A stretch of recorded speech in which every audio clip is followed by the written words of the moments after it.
জি sir. জি sir. Sir. হ্যাঁ, আমাদের সম্পূর্ণ বইটা একবার করে মোটামুটি হয়ে গেছে। সো সেই ক্ষেত্রে আমরা অনেকের হয়তো বা ভালোভাবে বুঝি নাই, অথবা অনেকের হয়তো বা কোনো কোনো জায়গায় গ্যাপ আছে। আমরা ধরে নিব যে আমরা কিছুই পড়ি নাই। ঠিক আছে, আমি ক্লাসটা এমন ভাবে মানে যে সকল টপিক গুলা নিয়ে আসছি, আমি যদি কোনো কিছুই না পড়ে থাকি আগেও, তাহলে কোনো সমস্যা নাই। আর যদি আগে পড়া থাকে তাহলে তো ভালোই আমাদেরকে।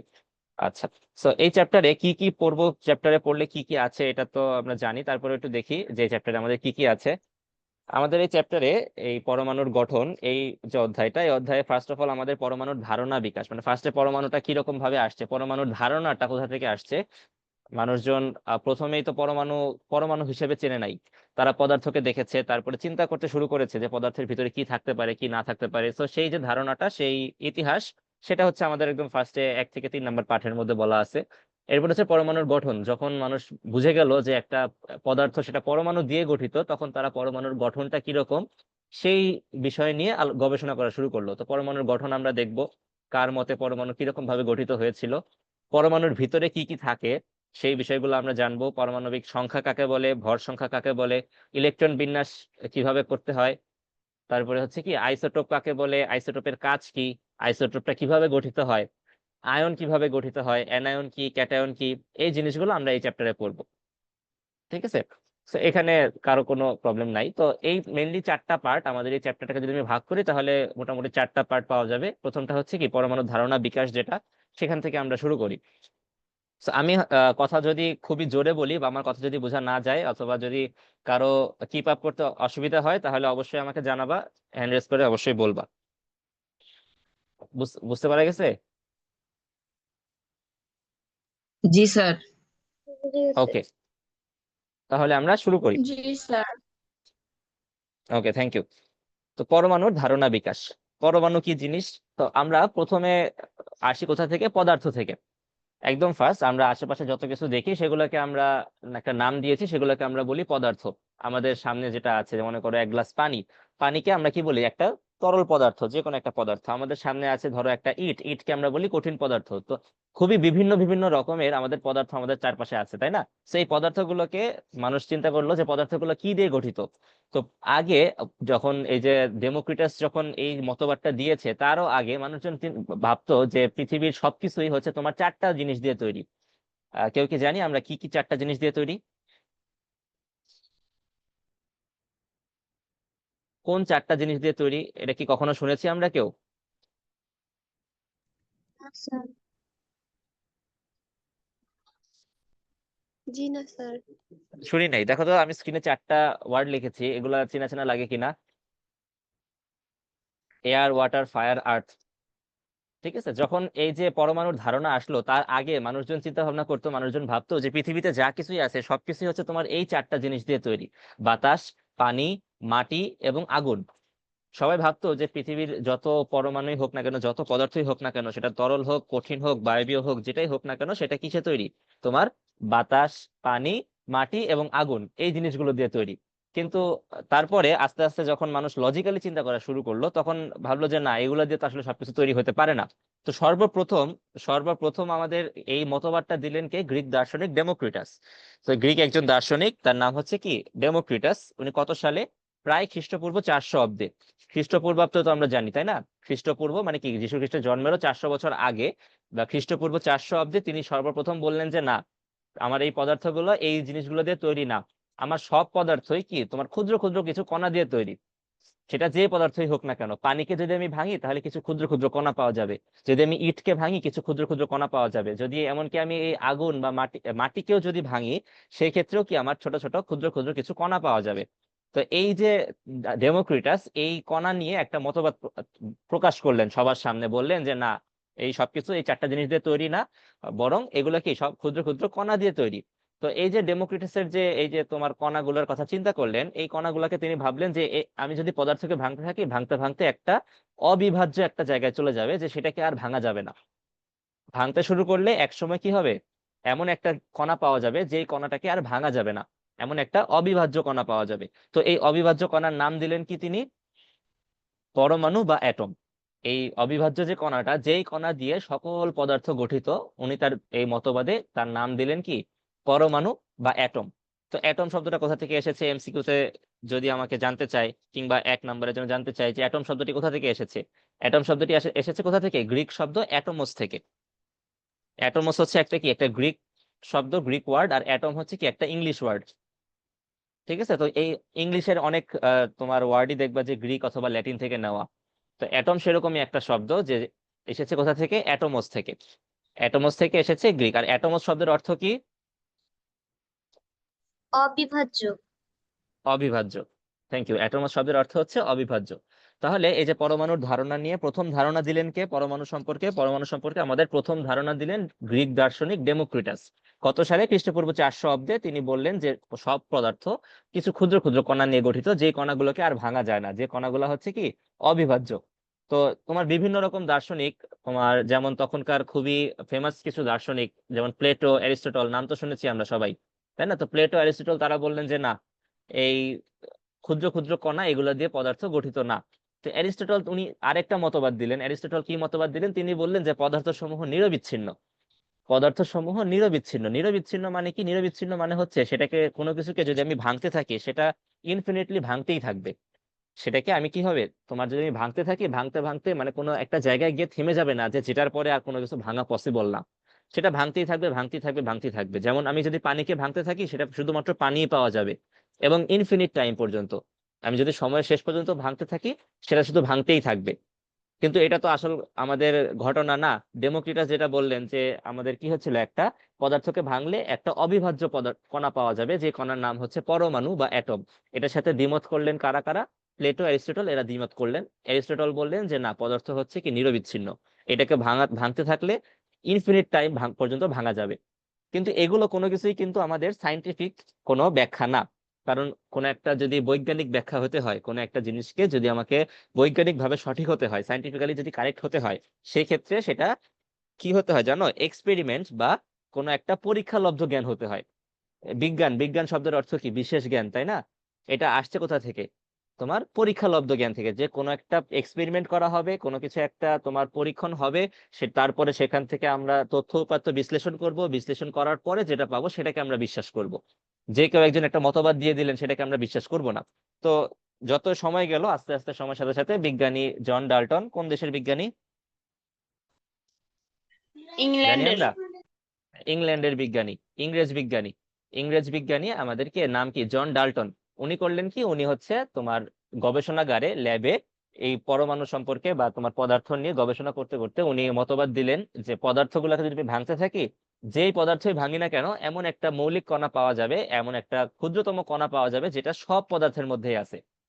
সেটা আমি হোক তোমার একটা কঠিন পদার্থ ভাঙি, অথবা একটা কি করি, তোমার একটা ওই তরল পদার্থ ভাঙি, অথবা বায়বীয় পদার্থ ভাঙি, যেই পদার্থই ভাঙি না কেন, আমি কি হবে, একটা ক্ষুদ্রতম একটা কণা পাওয়া যাবে। কত সালে ধারণাটা দিলেন? এটা হচ্ছে আমাদের 1803 সালের কথা। ডেমোক্রিটাস প্রথম এই কথা বলেছিলেন কত সালে? সেই খ্রিস্টপূর্ব 400 অব্দে। খ্রিস্টপূর্ব 400 অব্দ থেকে এক লাফে আমরা চলে আসলাম কত? 1803 সালে। অনেক বছর পর, প্রায় কি 2200 বছর পর। 2200 বছর পর এসে বিজ্ঞানী জন ডাল্টন উনি কি বললেন? উনি বললেন যে পদার্থকে যদি আমি ভাঙি, তাহলে একটা এমন ক্ষুদ্রতম কণা পাওয়া যাবে, যে ক্ষুদ্রতম কণাটা শুধুমাত্র তোমার ইন্ডিভিজুয়াল কোনো পদার্থের উপর নির্ভরশীল না, যে কোনো পদার্থকে ভাঙলেই আমরা এটা পেতে পারি। তো ডাল্টনের মতে, উনার যে মতবাদটা আমাদেরকে জানতে হবে। তাহলে মতবাদটা, তাহলে উনি কি বললেন? উনি বললেন যে পরমাণু হলো কি তোমার একটা মৌলিক পদার্থের ক্ষুদ্রতম কণা। তাহলে আমাকে যদি জানতে চাই পরমাণু কাকে বলে, তো আমাকে অবশ্যই কি লেটেস্টটাই দিতে হবে। আমি তো আগের ডেমোক্রিটাসের তোমার সংজ্ঞা দিলে হবে না, কারণ এখন তো সায়েন্স চেঞ্জ হয়ে গেছে। সো লেটেস্টটা কি? জন ডাল্টন কি বললেন? যে পরমাণু একটা মৌলিক পদার্থের ক্ষুদ্রতম কণা। যে কোনো একটা মৌলিক পদার্থ কাকে বলে, এটা কি আমরা জানি? জি স্যার, যে পদার্থকে ভাঙলে ওই পদার্থ ছাড়া অন্য কোনো পদার্থ পাওয়া যায় না তাকে মৌলিক পদার্থ বলে। Thank you. মৌলিক পদার্থ হচ্ছে কি আমাদের যেই পদার্থটাকে ভাঙলে ওই পদার্থটাই শুধু পাওয়া যায়, অন্য কোনো কিছু পাওয়া যায় না, সেটাকে আমরা বলি মৌলিক পদার্থ।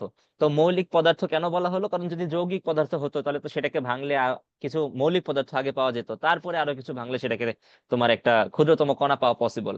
এই কারণে উনি স্পেসিফাই করে দিলেন যে মৌলিক পদার্থের ক্ষুদ্রতম কণা, মানে মৌলিক পদার্থকে ভাঙতে থাকলে এমন একটা ক্ষুদ্রতম কণা পাওয়া যাবে যেটাকে আর ভাঙা যায় না।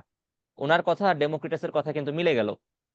ঠিক আছে, কিন্তু ডেমোক্রিটাসেরটা কেন গ্রহণযোগ্য হয় নাই? কারণ তখন মানুষ তখনও এই গবেষণা করা শিখে নাই, তখনও পরীক্ষা করা শিখে নাই, ল্যাবে কোনো এক্সপেরিমেন্ট করা শিখে নাই। কিন্তু যেহেতু ডাল্টন উনি কি করলেন, উনি পরীক্ষালব্ধ জ্ঞানে বললেন যে পরমাণুর মৌলিক পদার্থের ক্ষুদ্রতম কণা, তখন কি করলো মানুষজন এটা মেনে নেওয়া শুরু করলো। এরপর তোমার আরো ফার্দার গবেষণার পরে দেখা গেল যে না, আসলে পরমাণু এটা যে ভাঙা যায় না, এটা কি, এটা ভুল ধারণা। পরমাণুকেও ভাঙা যায়। আর যদি পরমাণুকে ভাঙি তাহলে আমরা কি পাবো? Electron proton neutron electron, proton আর নিউট্রন। তাহলে পরমাণুকেও যদি আমরা ভাঙি, পরমাণুকে ভাঙলেও ইলেকট্রন, প্রোটন আর নিউট্রন পাওয়া পসিবল।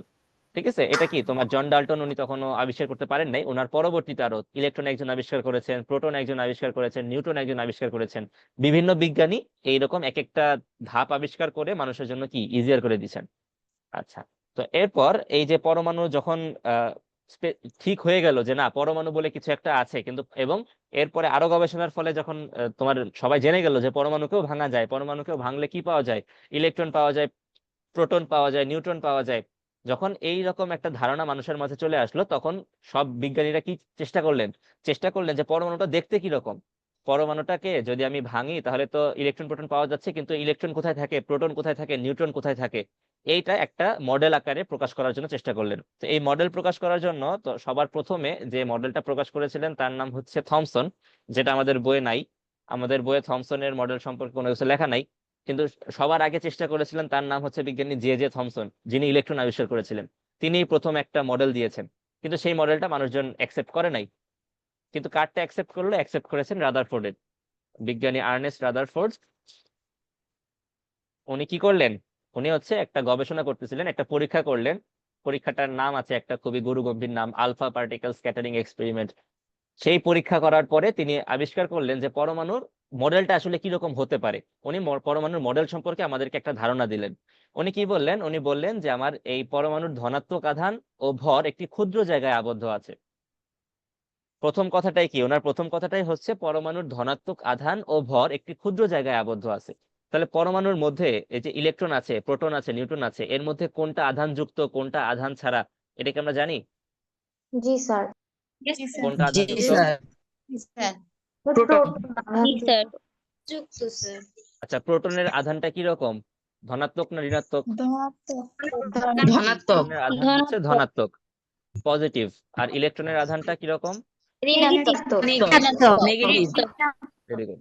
তাহলে নিউট্রনের আধার কিরকম? নিরপেক্ষ। নিরপেক্ষ নিরপেক্ষ। তাহলে নিউট্রনের কোনো আধান নেই, নিউট্রন হচ্ছে কি চার্জ নিউট্রাল বা আধান নিরপেক্ষ। সো রাদারফোর্ড বললেন যে পরমাণুর দুইটা জায়গা আছে, একটা হচ্ছে তোমার নিউক্লিয়াস আর একটা হচ্ছে এক্সট্রা নিউক্লিয়াস, নিউক্লিয়াস এবং নিউক্লিয়াসের বাইরের পার্ট। তো নিউক্লিয়াসের যে জায়গাটার নাম দিলেন নিউক্লিয়াস, সেই জায়গাটার মধ্যে কি কি থাকে, সেই জায়গাটার মধ্যে পরমাণুর ধনাত্মক আধান থাকে, এবং সম্পূর্ণ ভর ওই জায়গাটাতে কি হয়, তোমার কেন্দ্রীভূত অবস্থায় থাকে। তারপরে কি বললেন, তারপরে বললেন যে পরমাণুর বেশিরভাগ জায়গায় ফাঁকা, পরমাণুর বেশিরভাগ জায়গায় ফাঁকা, ধনাত্মক আধানযুক্ত কণায় তেমন ভর, ঋণাত্মক আধানযুক্ত কণায় তেমন ভর নেই। তো এই যে তোমার তিনটা পয়েন্ট লেখা আছে এখানে রাদারফোর্ডের যে তোমার মডেল সম্পর্কে যে তিনটা পয়েন্ট লেখা আছে, যদি আমাকে কেউ জিজ্ঞেস করে যে রাদারফোর্ডের মডেল ব্যাখ্যা করো, তাহলে কি আমাকে এই তিনটা কি পয়েন্টকেই ব্যাখ্যা করতে হবে। যে রাদারফোর্ড উনি যখন মডেলটা আবিষ্কার করতেছিলেন তখন তিনি পাইলেন কি, তিনি পেয়েছিলেন যে পরমাণুর ম্যাক্সিমাম জায়গা ফাঁকা থাকে। যখন আমরা পরমাণু আঁকি, আমরা তো পরমাণু আঁকছি অলরেডি, পরমাণু যখন আঁকি তখন আমরা কিভাবে আঁকি, বাইরে একটা গোল দিই, ভিতরে একটা গোল দিই, তাই না? ভিতরের এই পার্টটুকুকে আমরা বলি নিউক্লিয়াস, এবং বাইরে একটা কক্ষপথে আমার ইলেকট্রন ঘুরতে থাকে। এই মাঝখানের জায়গাটুকুতে কিছু রাখি না কেন, কারণ মাঝখানের জায়গাটুকু কি আমাদের ফাঁকা। এই জায়গায় কোনো ইলেকট্রন থাকা পসিবল না, এই জায়গায় আমার কোনো ভর থাকে না, এই জায়গায় আমার কোনো চার্জও থাকে না। ঠিক আছে, তো এটা প্রথম কে ধারণা দিলেন আমাদেরকে, রাদারফোর্ড। রাদারফোর্ড বললেন যে পদার্থের বা পরমাণুর ম্যাক্সিমাম জায়গা, বেশিরভাগ জায়গায় কি ফাঁকা। আর চারপাশ থেকে যে ঘুরতেছে, এই যে জিনিসটা ঘুরতেছে, এটার নাম আমরা জানি কি, ইলেকট্রন। এই ইলেকট্রন বা ঋণাত্মক আধানযুক্ত কণা, এই ঋণাত্মক আধানযুক্ত কণায় তেমন কোনো ভর নেই। যেই ভরটা আছে সেই ভরটা তোমার এই নিউক্লিয়াসের ভরের তুলনায় খুবই নগণ্য। এই কারণে আমরা এটাকে কি করি না, কাউন্ট না করলেও পারি। নিউক্লিয়াসের ভরের তুলনায় ইলেকট্রনের ভর খুবই নগণ্য। এরা নিউক্লিয়াসকে কেন্দ্র করে ঘুরছে, এরা কি করে, নিউক্লিয়াসকে কেন্দ্র করে চারপাশে ঘুরতে থাকে তাদের নিজস্ব একটা বেগ নিয়ে। আর রাদারফোর্ডের যে মডেল, এই মডেলটার আরেকটা নাম হচ্ছে কি সৌরজগৎ মডেল। রাদারফোর্ডের মডেলটার আরেকটা নাম হচ্ছে কি সৌরজগৎ মডেল। তো সৌরজগৎ মডেল কেন, কারণ রাদারফোর্ড ওনার মডেল ব্যাখ্যা করার সময় বলেছিলেন যে সূর্যের চারপাশে যেরকম আমার কি গ্রহরা ঘোরে, সেম ভাবে নিউক্লিয়াসের চারপাশে ইলেকট্রন গুলা ঘুরে। এখন সূর্যের চারপাশে গ্রহ কিভাবে ঘোরে যখন রাদারফোর্ড ব্যাখ্যা করতেছিলেন তখন হয়তোবা তিনি জানতেন না, কিংবা তখনও সেটা সেরকম ভাবে স্পেসিফাইড হয় নাই। এই কারণে তিনি এই ইলেকট্রন গুলা যে ঘুরতেছে চারপাশে নিউক্লিয়াসের, সেই জিনিসটাও কি করেন নাই, তিনি ব্যাখ্যা করতে পারেন নাই যে আসলে কিরকম ভাবে ঘুরতেছে, এই শেপটা কি চার কোণা নাকি তিন কোণা নাকি গোলাকার নাকি হচ্ছে কি তোমার একটা এলিপ্টিক্যাল উপবৃত্তাকার। এটা তিনি একদম স্পেসিফাই করে দিয়ে যান নাই আমাদের জন্য। শুধু বলছে যে সৌরজগতের মধ্যে সূর্যের চারপাশে যেরকম ভাবে গ্রহ ঘোরে, আমার নিউক্লিয়াসের চারপাশে ইলেকট্রনও সেইভাবেই ঘুরতেছে। তাহলে রাদারফোর্ডের মডেলের মূল থিম গুলা কি কি? পরমাণুর ম্যাক্সিমাম জায়গা বা বেশিরভাগ জায়গা ফাঁকা, ঋণাত্মক আধানযুক্ত কণায় সেরকম একটা ভর নাই, এদের যে ভরটা আছে সেই ভরটা নিউক্লিয়াসের তুলনায় খুবই নগণ্য। এরা নিউক্লিয়াসকে কেন্দ্র করে ঘুরতে থাকে ইলেকট্রন গুলা।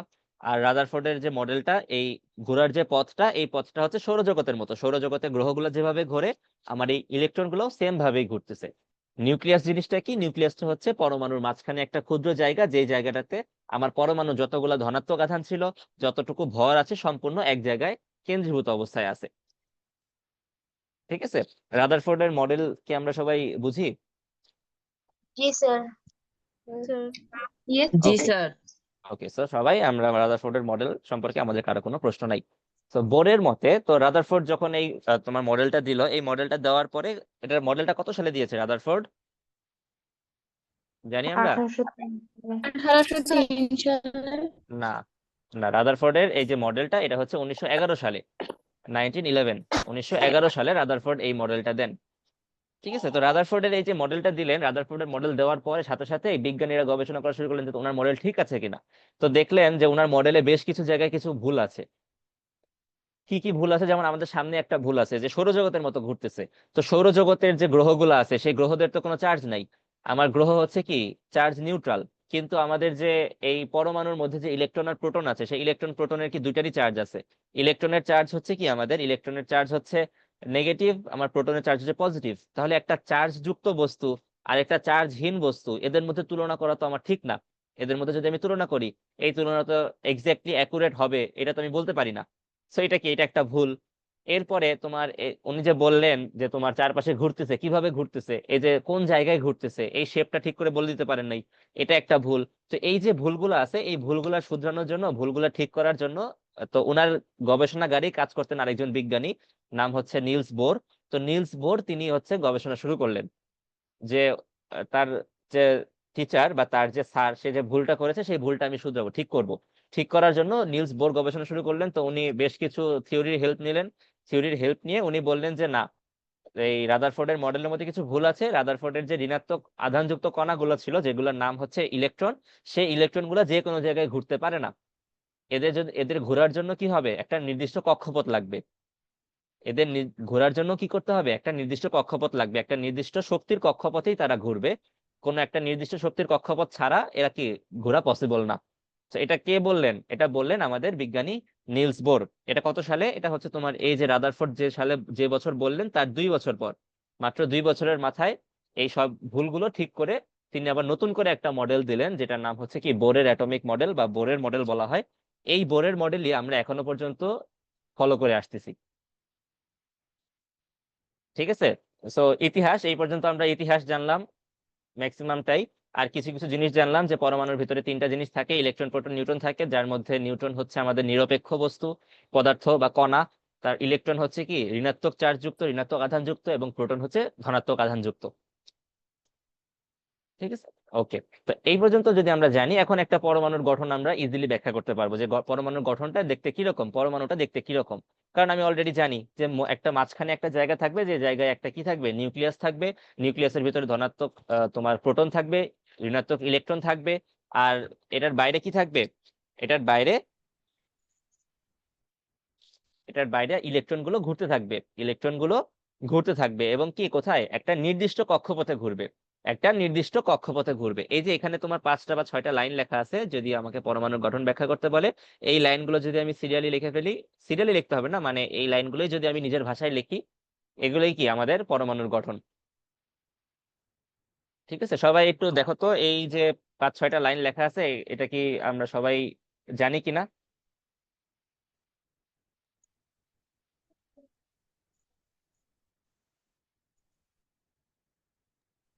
Yes, sir. এখানে জি এখানে স্যার। নতুন কোনো কথা লেখা নাই। আমার এই যে রাদারফোর্ড যা বলেছেন এবং নিলস বোর যা বলেছেন এইগুলা মিক্সড করে এগুলাকে কম্বাইন করে আমাদের পরমাণুর গঠন ব্যাখ্যা করতে হয়। এই দুইটাকে যদি আমি মিলাই, দুইটাকে মিলাইলে এই কয়টা কথা বলা যায়। এই কয়টা কথাই হচ্ছে কি আমার পরমাণুর গঠনটাকে একদম খুবই সুন্দরভাবে ব্যাখ্যা করে। ঠিক আছে, সো এই যে তোমার পরমাণু দেখতে কিরকম একটা, এটা কোন পরমাণু বলো তো? 2 নাম্বার নাকি? হাইড্রোজেন। এটার নাম কি? Helium. এটার নাম হচ্ছে হিলিয়াম। এটা হাইড্রোজেন না, এটা হিলিয়াম। এটা হিলিয়াম। আমি এখন কিভাবে বুঝবো এটা হিলিয়াম কিনা? এটা যে স্যার হিলিয়াম এটা আমি কিভাবে বুঝবো?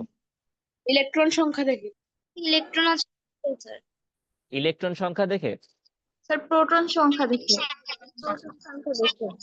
ইলেকট্রন সংখ্যা দেখে। Sir, electron, আমাদের proton আর আচ্ছা, আমাদের কয়েকজন বলেছে যে আমাদের ইলেকট্রনের সংখ্যা দেখে জানতে হবে, কয়েকজন আমাকে বলতেছে যে আমরা প্রোটনের সংখ্যা দেখে জানবো, আবার কয়েকজন আবার কি ইলেকট্রন প্রোটন নিউট্রন তিনটার সংখ্যা দেখেই বুঝতে পারবে যে একটা এটা কোন পরমাণু। ঠিক আছে, তো এটা আমরা পরে আসবো। তার আগে আমরা একটু জেনে আসি যে পারমাণবিক সংখ্যা কি, ভর সংখ্যা কি, আর ইলেকট্রন বিন্যাস কি। তো পারমাণবিক সংখ্যা কাকে বলে বা পারমাণবিক সংখ্যা কি? দেখো, কোন একটা মৌলের পরমাণুতে প্রোটন সংখ্যাকে তার পারমাণবিক সংখ্যা বলে। এখন প্রোটন সংখ্যা পরে চিন্তা করো, আগে চিন্তা করো পারমাণবিক সংখ্যা। মানে একটা পরমাণু কয় নাম্বার পরমাণু, কত নম্বর পরমাণু, আমার এটাকে বোঝার জন্য যে সংখ্যাটা রিপ্রেজেন্ট করে, আমাকে পরমাণুটাকে রিপ্রেজেন্ট করে, সেই সংখ্যাটা হচ্ছে কি আমার পারমাণবিক সংখ্যা। এখন একটা মৌলকে রিপ্রেজেন্ট করার জন্য, তোমার সবার সামনে প্রদর্শন করার জন্য আমি একটা সংখ্যাকে বেছে নিচ্ছি। তাহলে আমাকে অবশ্যই এমন একটা সংখ্যাকে বেছে নিতে হবে যে সংখ্যাটা যত যাই হয়ে যাক না কেন চেঞ্জ হবে না, তাই না? এমন যদি আমি একটা সংখ্যা নেই যে সংখ্যাটা বারবার চেঞ্জ হয়, তোমার একই মৌলের পরমাণু টু পরমাণু যদি চেঞ্জ হয়, তাহলে সেটাকে কি আমি পারমাণবিক সংখ্যা বলতে পারবো?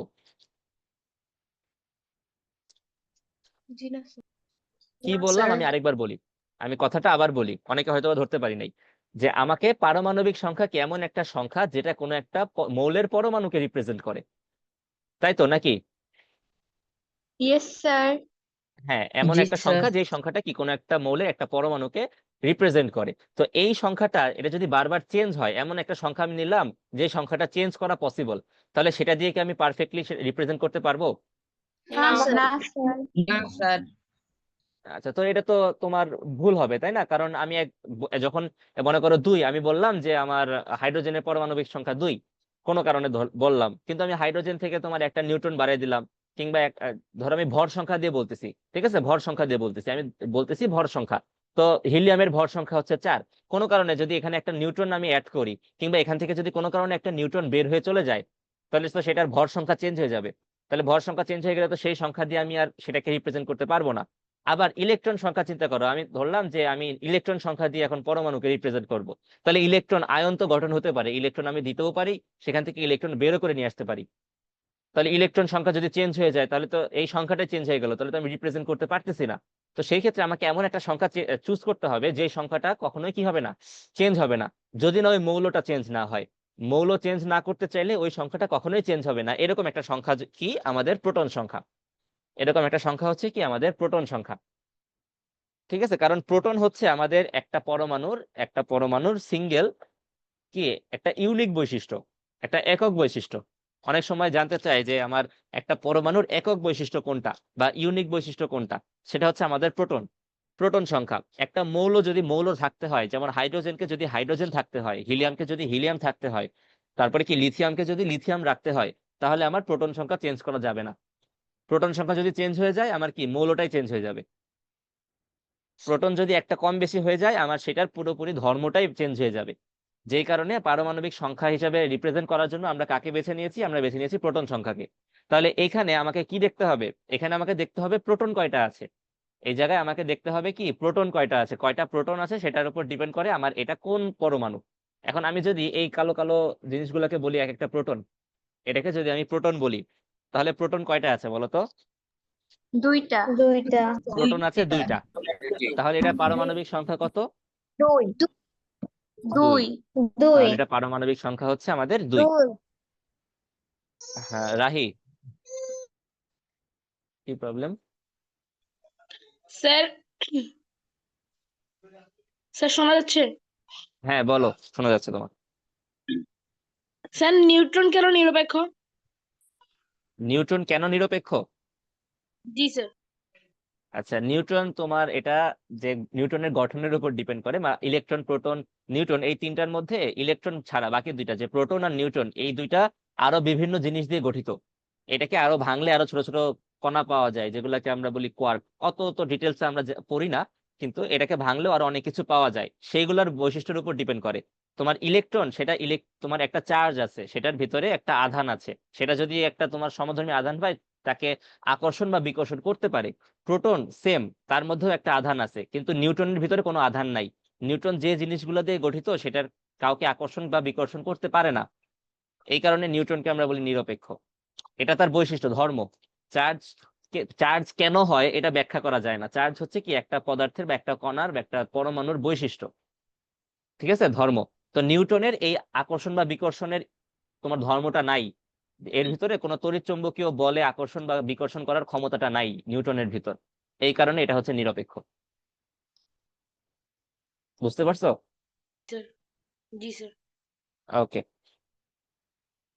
আচ্ছা। আমরা কি বলতেছিলাম, যে আমাকে কোন একটা পরমাণুকে যদি চিনতে হয়, বা এটা কার পরমাণু বা এটা কয় নাম্বার তোমার মৌল, সেটাকে চিনতে হলে আমাকে অবশ্যই কি সংখ্যা দেখতে হবে? তার প্রোটন সংখ্যা দেখতে হবে। আমি নিউটন সংখ্যা দেখেও বুঝতে পারবো না, ইলেকট্রন সংখ্যা দেখেও বুঝতে পারবো না, সবকিছু যোগ করে যে পাই ভর সংখ্যা, সেই ভর সংখ্যা দেখেও আমি বুঝতে পারবো না। যেমন যদি এক্সাম্পল দেই, যে আমরা জানি আয়ন তৈরি হয়, ঠিক আছে, এই যে ইলেকট্রনটা, যদি আমি এখান থেকে একটা ইলেকট্রন সরাই ফেলতাম, এখানে তো দুইটা ইলেকট্রন আছে, যদি ধরো একটা ইলেকট্রন নাই, এই ইলেকট্রনটা এখানে নাই, তারপরেও কি হতো, এটা একটা হিলিয়ামই থাকতো। তারপরেও কি এটা একটা হিলিয়াম থাকতো, তখন আমি একটা ইলেকট্রন দেখে বলবো যে এটা কি হাইড্রোজেন? সেটা কি হবে? সেটা না কিন্তু আমাদের স্যার। ভুল হবে। আমাকে যদি পদার্থ চিনতে হয় বা মৌল চিনতে হয়, অবশ্যই তার প্রোটনের সংখ্যাটাই আমাকে হিসাব করতে হবে। আচ্ছা, তাহলে নিউক্লিয়াসের ভিতরে কি কি আছে? নিউক্লিয়াসের ভিতরে আছে আমাদের প্রোটন আর নিউট্রন। এখন পদার্থের আরেকটা বৈশিষ্ট্য হচ্ছে তার ভর সংখ্যা। পদার্থকে তো আমি পারমাণবিক সংখ্যা দিয়ে ফার্স্টে তোমার মৌলটাকে চিনলাম, পারমাণবিক সংখ্যা বা প্রোটন সংখ্যা দিয়ে আমি মৌলটাকে চিনলাম। এরপরে আমি কি করব? এরপরে হচ্ছে আমার ভর সংখ্যা হিসাব করব। তো ভর সংখ্যা কি? ভর সংখ্যা হচ্ছে তোমার নিউক্লিয়াসের ভেতর, আমরা তো আগে জেনে আসছি যে আমার পরমাণুর বা পুরো একটা অ্যাটমের ভর কোথায় থাকে? তার নিউক্লিয়াসে থাকে, তাই না? ইয়েস জি স্যার। স্যার।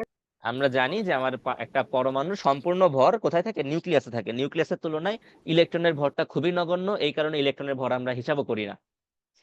তাহলে থাকে কোথায়? নিউক্লিয়াসের ভিতরে। তাহলে নিউক্লিয়াসের ভিতরে কার কার জন্য ভরটা তৈরি হচ্ছে? নিউক্লিয়াসের ভিতরে থাকে প্রোটন এবং নিউট্রন, এটা আমরা জানি।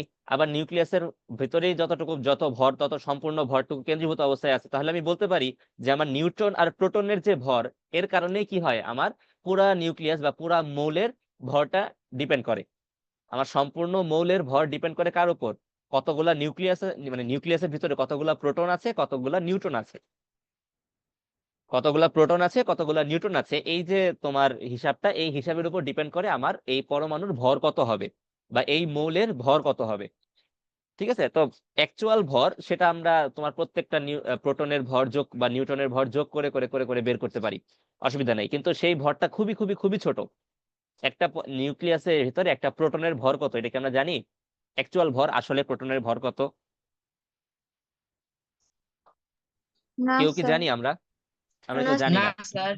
আচ্ছা, এটা আমাদের জানারও দরকার নাই, এটা তোমাদের বইয়েও নাই, আমি জাস্ট কনটেক্সটের জন্য বলতেছি যে কত হতে পারে।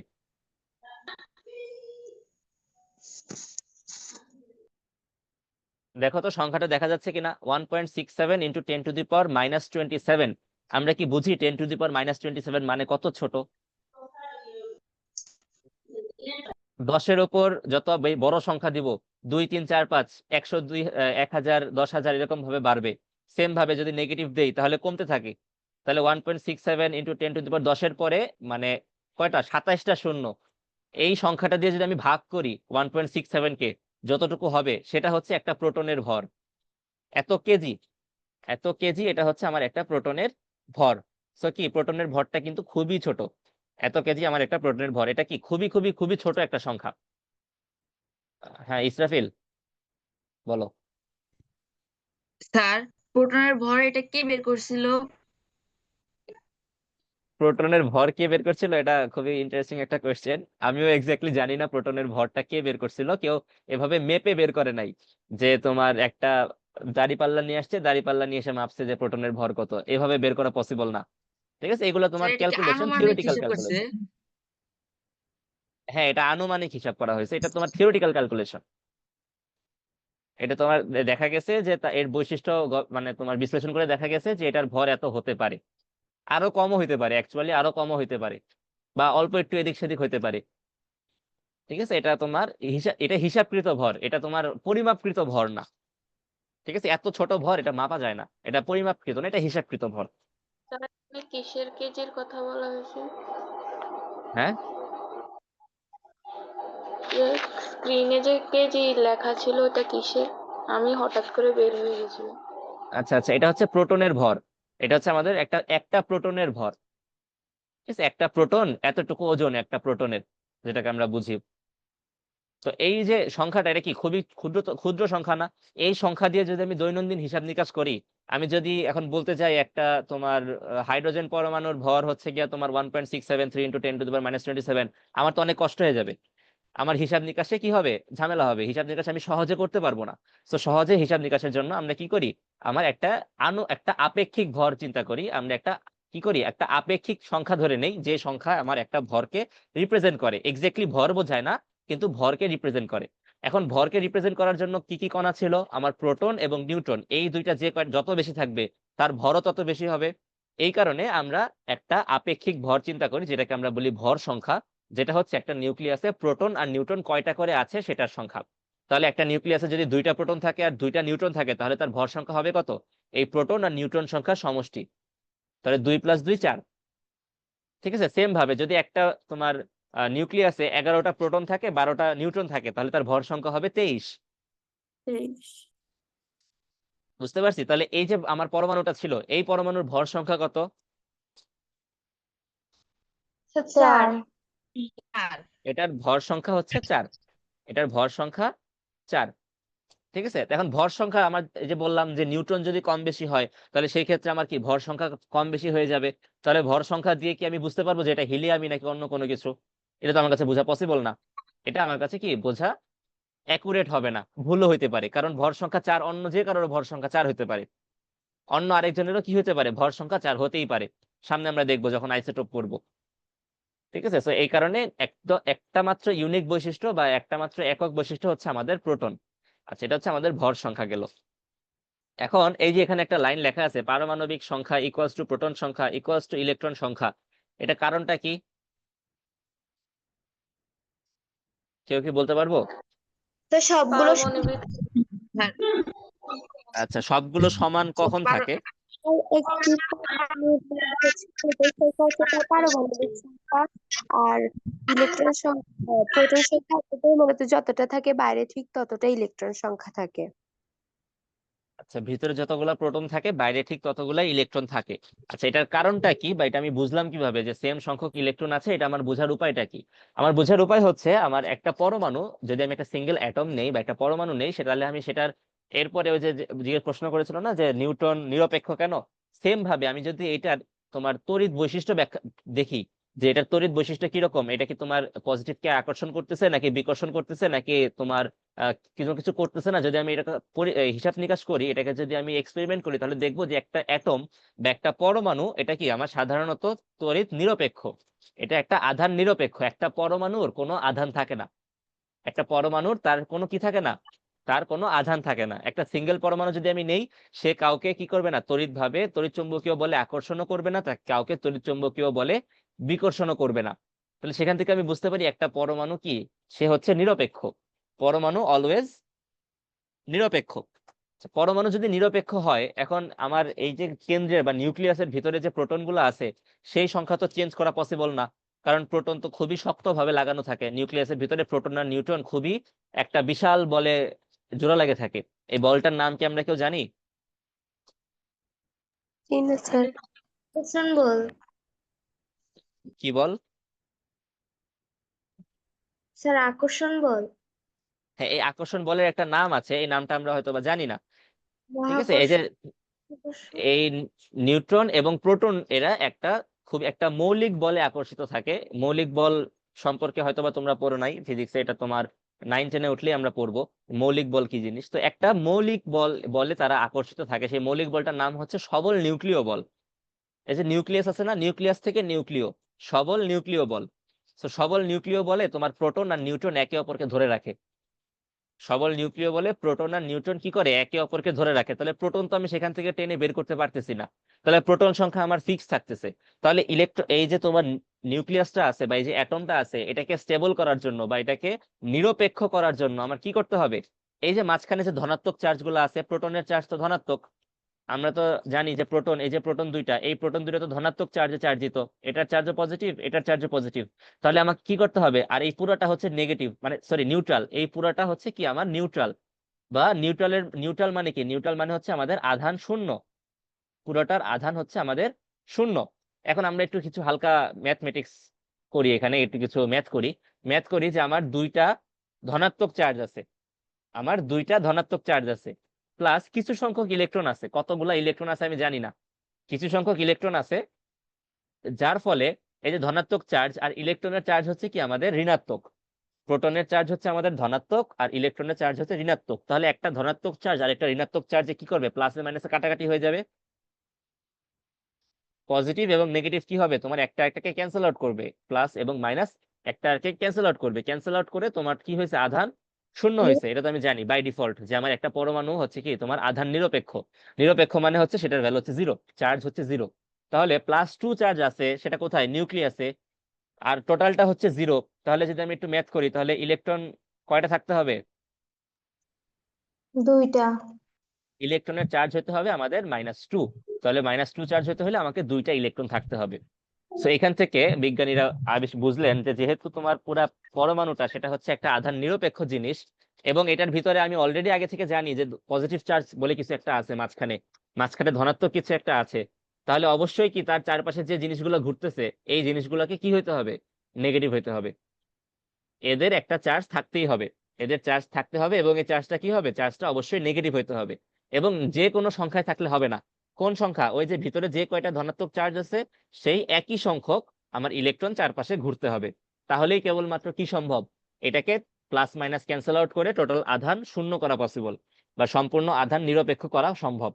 তাহলে আধান নিরপেক্ষ করতে হলে আমাকে কি থাকতে হবে, সমসংখ্যক প্রোটন এবং সমসংখ্যক ইলেকট্রন থাকতে হবে। ঠিক আছে, এই কারণেই আমার এখানে লেখা আছে যে পারমাণবিক সংখ্যা তো প্রোটন সংখ্যা, এটা আমরা আগে থেকে জানি, অলরেডি জেনে আসছি যে প্রোটন সংখ্যাই আমার পারমাণবিক সংখ্যা।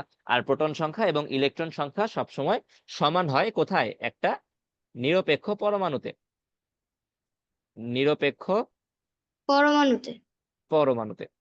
ঠিক আছে, এবং পরমাণু বাই ডিফল্ট আমার নিরপেক্ষ, পরমাণু কখনো চার্জ যুক্ত হয় না। যদি সেটা চার্জ থাকে তাহলে সেটাকে আমরা আর কি বলতে পারবো না, তখন সেটাকে আমরা আর পরমাণু বলতে পারবো না। যদি পরমাণু হইতে হয় তাহলে তাকে নিরপেক্ষই হইতে হবে। ঠিক আছে, তাহলে সমান সংখ্যক প্রোটন থাকতে হবে, সমান সংখ্যক ইলেকট্রন থাকতে হবে। আচ্ছা, তো এখন ইলেকট্রন গুলো যে আছে, আমার যে চারপাশে যে ইলেকট্রন গুলো আছে, এখন বোর তো আমাকে বলে দিছে অলরেডি, আমি বোরের মডেল যদি পড়ি তাহলে আমি অলরেডি জানি যে আমার ইলেকট্রন গুলো একটা নির্দিষ্ট কক্ষপথে থাকে। আমার ইলেকট্রন গুলো কোথায় থাকে, নির্দিষ্ট করতে। নির্দিষ্ট কক্ষপথে থাকে।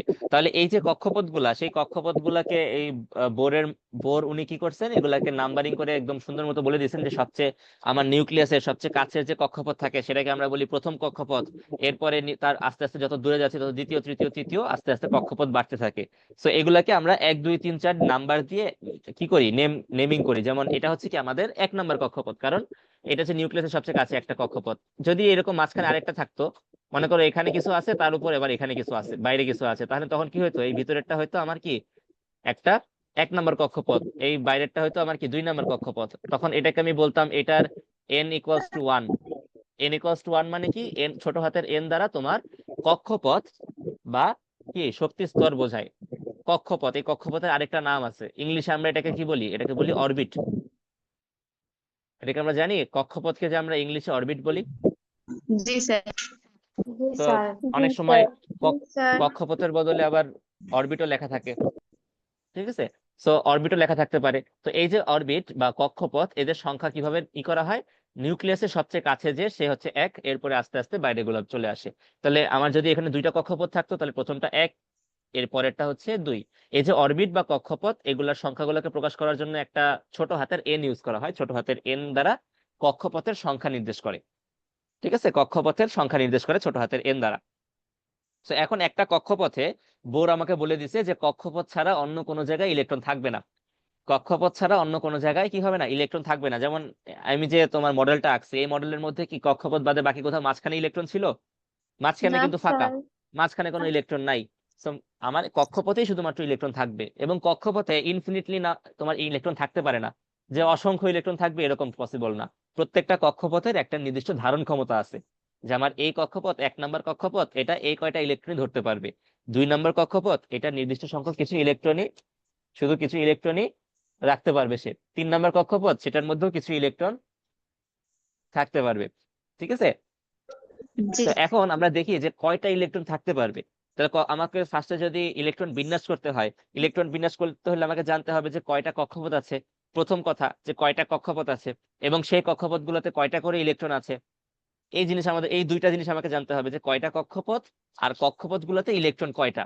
এখন এই জন্য আমরা একটা সূত্র ইউজ করব, একটা ফর্মুলা ইউজ করব। সেটা কি? ফর্মুলাটা হচ্ছে আমার 2n²। এটা কি? এটা হচ্ছে আমার ইলেকট্রন ধারণ ক্ষমতা। এটা কার সূত্র? এটা হচ্ছে আমার ইলেকট্রন ধারণ ক্ষমতার সূত্র।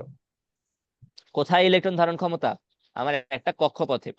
একটা কক্ষপথে কতগুলা ইলেকট্রন থাকতে পারে, কতগুলা ইলেকট্রন ধরতে পারে, সেটার সূত্র হচ্ছে আমাদের কি 2n²। যেখানে n কাকে বলে কি বললাম মাত্রই? স্যার কক্ষপথের সংখ্যা। কক্ষপথের সংখ্যা বা কক্ষপথের ক্রমিক নাম্বার লেখা আছে, একই কথা। যে কততম কক্ষপথ, কততম কক্ষপথের জন্য আমি বের করতেছি। যদি প্রথম কক্ষপথের জন্য বের করি তাহলে n এর ভ্যালু বসাবো 1। যদি দ্বিতীয় কক্ষপথের জন্য বের করি তাহলে n এর ভ্যালু বসাবো 2। যদি তৃতীয় কক্ষপথের জন্য বের করি n এর ভ্যালু বসাবো 3। ঠিক আছে, তাহলে প্রথমে আমি কি করব, আমাকে যে কোনো একটা দিয়ে দিল। মনে করো যে আমাকে বলছে যে তোমার, ধরো অ্যালুমিনিয়ামের ইলেকট্রন বিন্যাস করো। আমাকে বললো যে অ্যালুমিনিয়াম, এটার ইলেকট্রন বিন্যাস করো। অ্যালুমিনিয়ামের পারমাণবিক সংখ্যা কত আমরা কি জানি? জি স্যার 13। 13। 13 13 অ্যালুমিনিয়ামের ইলেকট্রন সংখ্যা, সরি, পারমাণবিক সংখ্যা হচ্ছে আমাদের 13। সো অ্যালুমিনিয়ামের আমাকে কি বললো, ইলেকট্রন বিন্যাস করতে বললো। তাহলে আমাকে ফার্স্টে জানতে হবে যে আহ, আমি তো এখনো জানি না যে কোন কক্ষপথে কয়টা ধরে। তাহলে ফার্স্টে আমি বের করে নেই কোন কক্ষপথে কয়টা ধরে। তাহলে প্রথম কক্ষপথে যদি 1 নম্বর কক্ষপথ হয়, 1 নম্বর কক্ষপথের জন্য ইলেকট্রন ধারণ ক্ষমতা হচ্ছে 2 × 1², তাই না? 2n², যেহেতু n এর ভ্যালু আমি 1 বসাবো, তাহলে 2n² বা 2 × 1² কত হয়? 2 2। 2। তাহলে 1 নাম্বার কক্ষপথে আমি সর্বোচ্চ যতই চেষ্টা করি না কেন, সর্বোচ্চ 2টা ইলেকট্রন রাখতে পারবো। 2টার বেশি ইলেকট্রন প্রথম কক্ষপথে কি করতে পারবো না, আমি রাখতে পারবো না। রাখতে পারবো। Very good. তাহলে 2 নাম্বার কক্ষপথ, তাহলে 2 নাম্বার কক্ষপথের জন্য ফর্মুলা ইউজ করলে কত আসে অ্যান্সার? 8 অ্যান্সার আসে আমাদের 8, তাই না?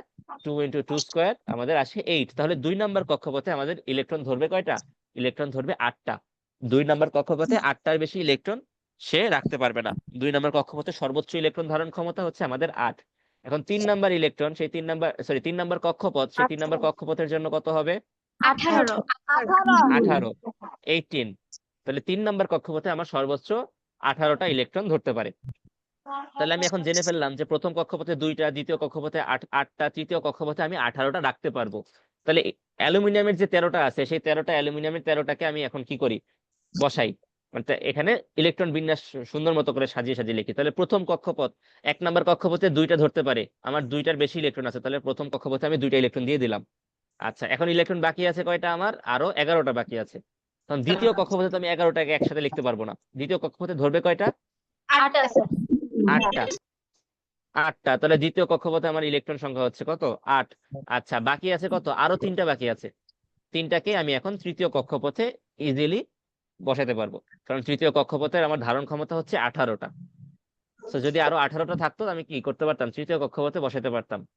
যদিও সেই ক্ষেত্রে আমাদের হিসাব নিকাশ একটু অন্যরকম ভাবে করতে হতো।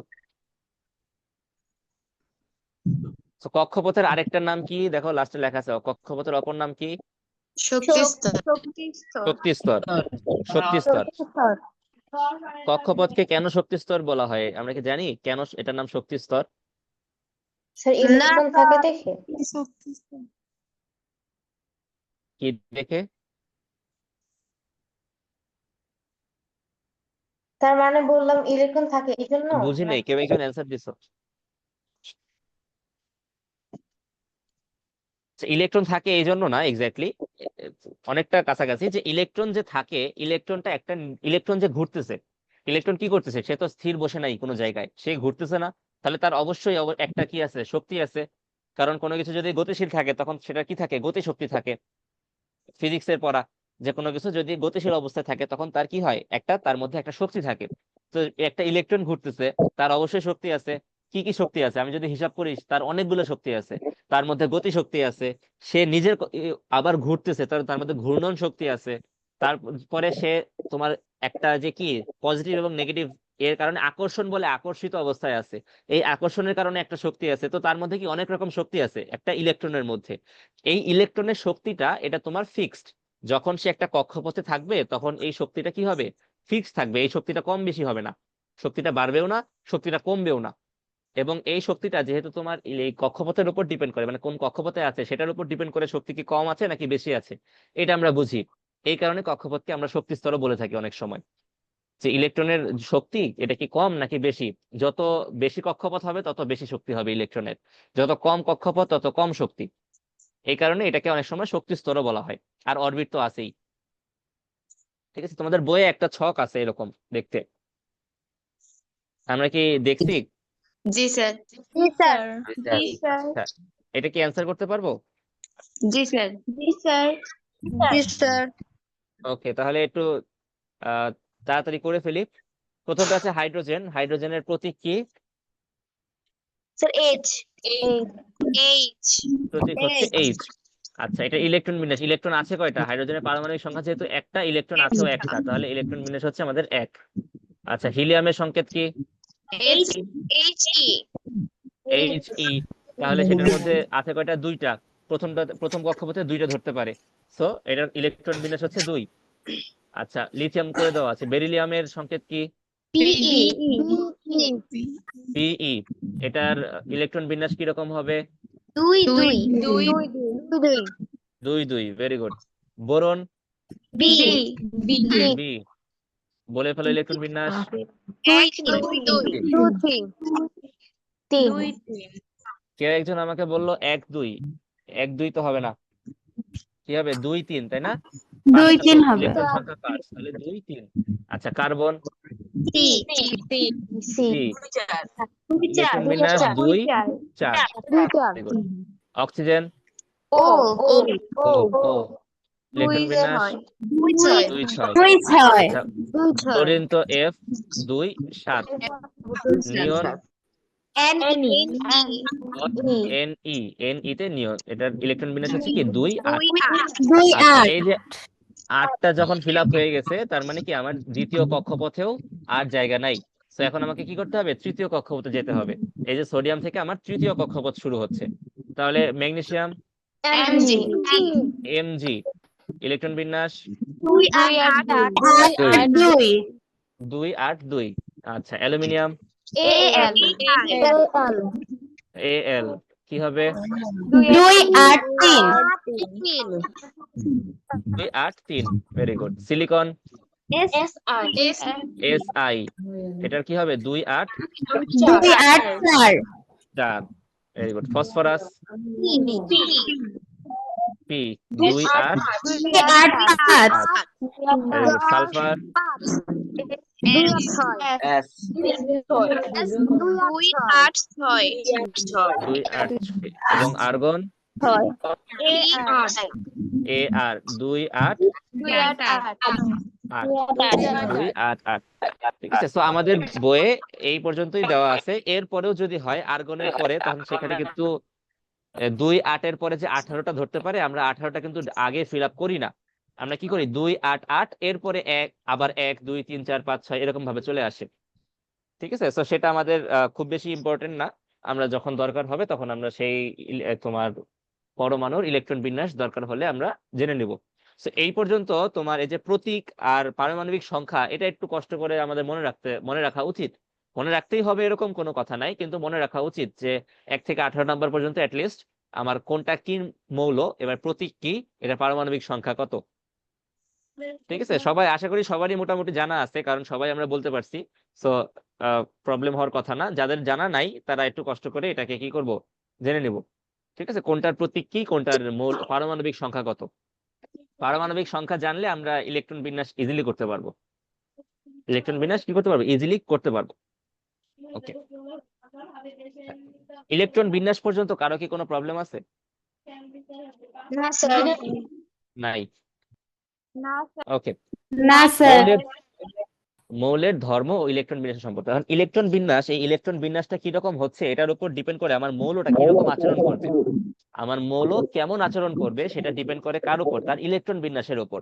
এখন ইলেকট্রন বিন্যাসের সর্বশেষ কক্ষপথে যদি সবগুলো যতগুলো ইলেকট্রন থাকার কথা ছিল ততগুলোই যদি থাকে তাহলে সেটা একরকম আচরণ করবে। যদি ইলেকট্রন যতগুলো থাকার কথা ছিল তার সাথে যদি কম থাকে,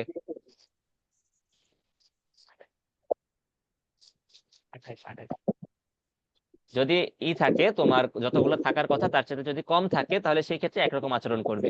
যদি তোমার সমান সমান থাকে তাহলে একরকম আচরণ করবে। তাহলে এখন এটা কি কার উপর ডিপেন্ড করে, এই যে এই ধর্মগুলো ডিপেন্ড করে তার ইলেকট্রন বিন্যাসের উপর, তার ইলেকট্রন বিন্যাসের উপর। এখন দেখো এই যে তোমার প্রথম কক্ষপথে 2টা থাকতে পারে, দ্বিতীয়টাতে 8টা, তৃতীয়টাতে 18টা, এটা আমরা জানি, এটা আমরা অলরেডি জানি। ঠিক আছে, এখন দেখো সর্বশেষ কক্ষপথে যে কয়টা ই মাইনাস মানে ইলেকট্রন, যে কয়টা ইলেকট্রন থাকতে পারে সেই কয়টাই যদি থাকে শক্তি স্তরে তাহলে সেই কক্ষপথ পূর্ণ থাকে। এখন কক্ষপথ পূর্ণ থাকলে সেটা কি হয়, কক্ষপথ যদি পূর্ণ থাকে, কক্ষপথ পূর্ণ থাকা মানে সেগুলো হচ্ছে স্থিতিশীল। তাদেরকে আমরা কি বলি, যাদের কক্ষপথ পূর্ণ তাদেরকে আমরা বলি স্থিতিশীল, তাদেরকে আমরা বলি স্থিতিশীল। এখন যারা স্থিতিশীলতা অর্জন করে ফেলছে, যে সকল পরমাণুগুলো স্থিতিশীলতা অর্জন করে ফেলছে তারা কি হয়, তারা রাসায়নিকভাবে নিষ্ক্রিয় হয়। নিষ্ক্রিয় মানে কি, নিষ্ক্রিয় মানে হচ্ছে আমাদের যারা কোনো কাজ করে না তাদেরকে আমরা বলি নিষ্ক্রিয়, তাই না? যারা কোনো কাজ করতে চায় না তাদেরকে আমরা বলি নিষ্ক্রিয়। সো নিষ্ক্রিয় কারা, যারা রাসায়নিক কোনো বিক্রিয়াতে অংশগ্রহণ করে না, যারা রাসায়নিক বিক্রিয়াতে অংশগ্রহণ করে না।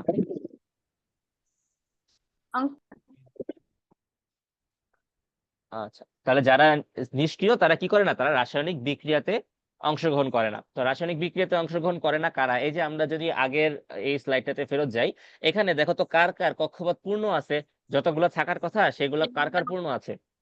হিলিয়াম, আর্গন,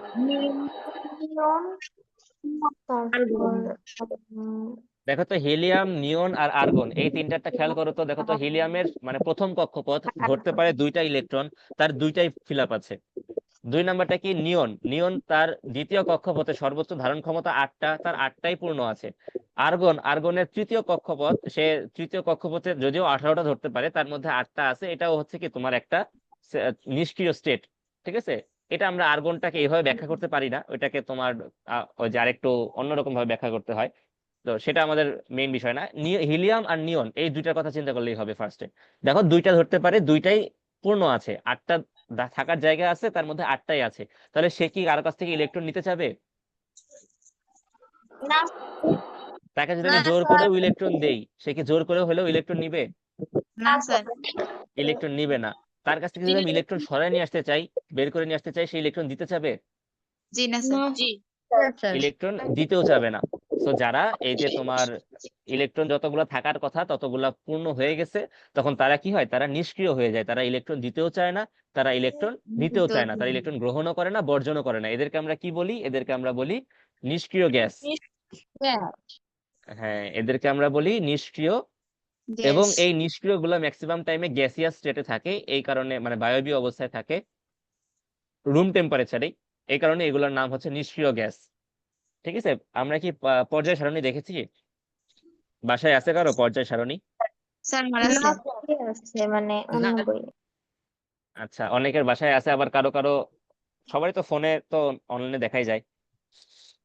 তো এই যে তোমার পর্যায় সারণীর একদম সর্বশেষ যে এইটা তোমার কলামটা, 18 নম্বর গ্রুপ, সর্বশেষ কলাম, সেই কলামে যারা আছে তারা সবাই কি এরকম নিষ্ক্রিয় গ্যাস।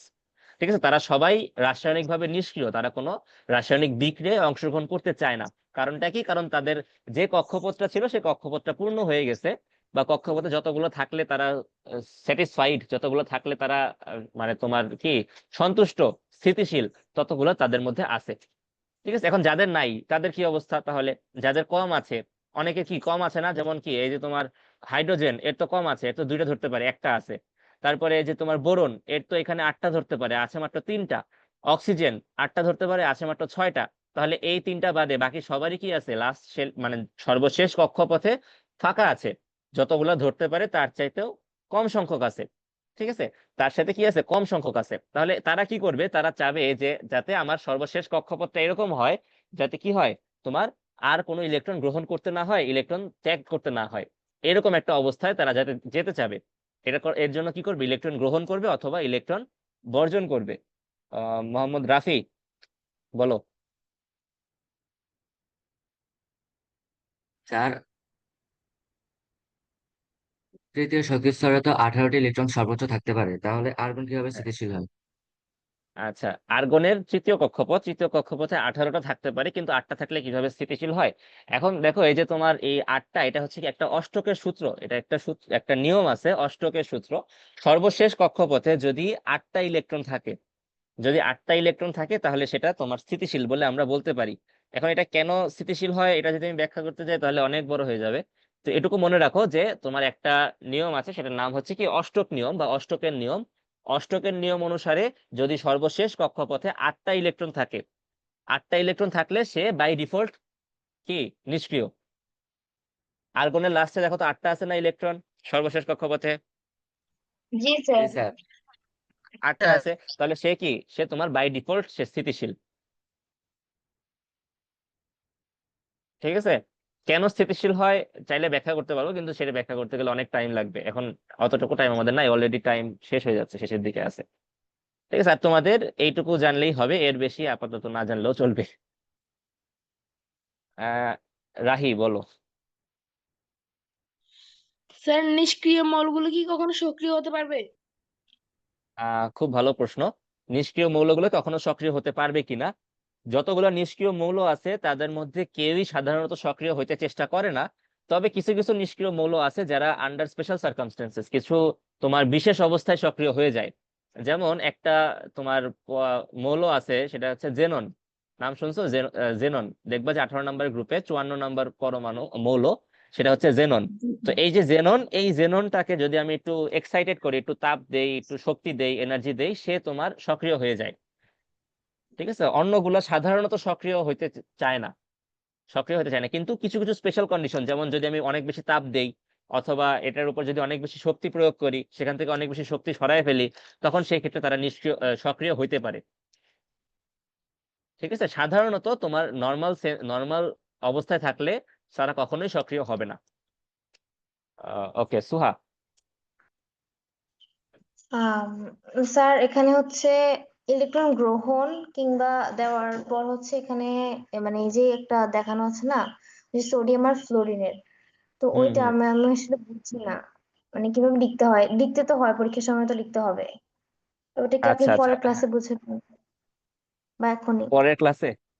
আচ্ছা, আজকে আমরা এই এই পেজটা শেষ করি, জি ঠিক আছে। এই পেজটুকু আজকে শেষ করি।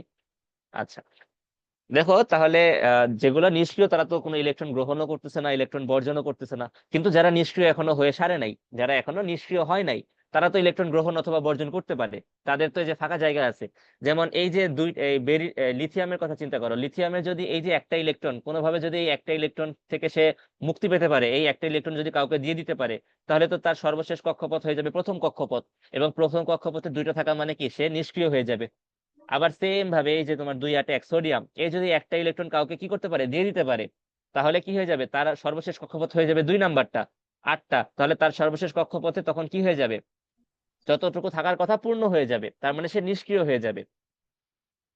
বুঝে গেছে? তো এই কারণে কি তারা ইলেকট্রন ত্যাগ করতে চায়। যাদের এরকম সর্বশেষ কক্ষপথে 1টা বা 2টা বা 3টা ইলেকট্রন আছে, এই 1টা বা 2টা ইলেকট্রন তারা কি করতে চায়, তারা ত্যাগ করতে চায়। এখন এখানে সর্বশেষ কক্ষপথে নিষ্ক্রিয় হওয়ার আরেকটা উপায় আছে, যে এ যদি কোনোভাবে 7টা ইলেকট্রন গ্রহণ করে, তাহলে কিন্তু দেখো 2 8 8 একটা নিষ্ক্রিয়র মতো চলে আসবে। সেটাও কিন্তু একটা সম্ভাবনা। কিন্তু চিন্তা করে দেখো যে একটা ইলেকট্রন ত্যাগ করা আর 7টা ইলেকট্রন গ্রহণ করা, কোনটা সহজ কাজ? একটা ইলেকট্রন ত্যাগ একটা করা। ইলেকট্রন ত্যাগ করা। একটা ইলেকট্রন ত্যাগ করা। ইলেকট্রন ত্যাগ করতেও শক্তি প্রয়োজন হয়, ইলেকট্রন যদি তোমার গ্রহণ করে সেই ক্ষেত্রেও শক্তি রিলিজ হয়। এই কথাটা আমরা সবসময় মাথায় রাখবো যে ইলেকট্রন যদি কোনো একটা পরমাণু যদি ইলেকট্রন ত্যাগ করে তাহলে তার কি শক্তি প্রয়োজন হয় ইলেকট্রন সেখান থেকে সরায় নিয়ে আসতে।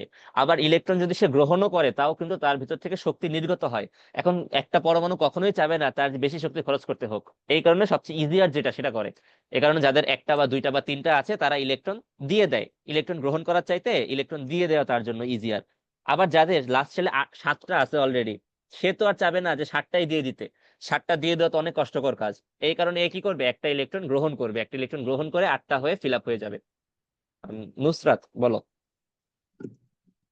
আচ্ছা স্যার, বেশিরভাগ মৌলই কেন হচ্ছে নিষ্ক্রিয় গ্যাস হতে চায় বা স্থিতিশীল গ্রহণ করতে চায়? আচ্ছা, বেশিরভাগ মৌল না, সব মৌলই তোমার নিষ্ক্রিয় হতে চায় বা স্থিতিশীল হতে চায়। এখন এটার কারণটা হচ্ছে তোমার প্রকৃতিতে সবাই আরামপ্রিয়, কেউ চায় না কষ্ট করে থাকতে।